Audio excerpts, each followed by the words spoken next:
Magkaiba ang susuportahang kandidato sa pagka-presidente ng mag-inang sina San Juan Mayor Gia Gomez at Senator JV Ejercito.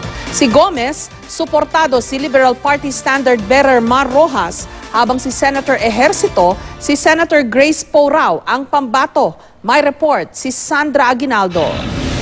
All of these, you will have my support this coming May elections.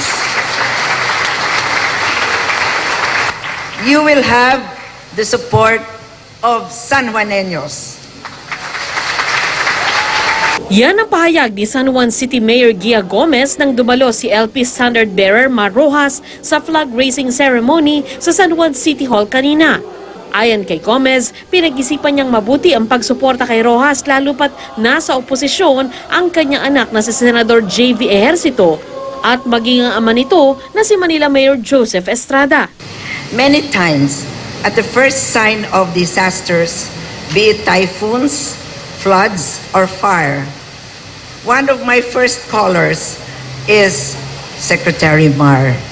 Lately, I have had sleepless nights thinking on how we can repay you for all your love and care for us. Pero posibleng magkakaibang kandidato sa pagkapangulo ang suportahan ng pamilya.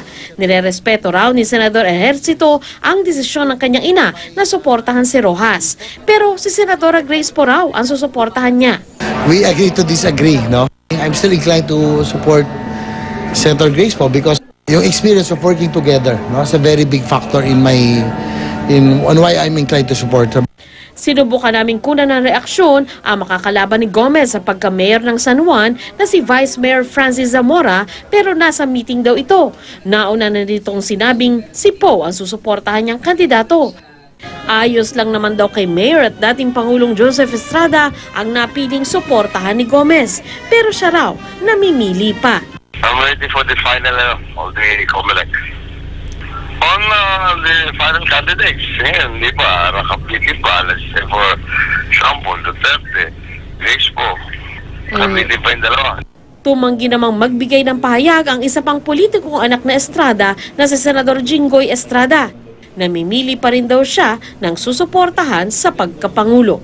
Sandra Aguinaldo, GMA News.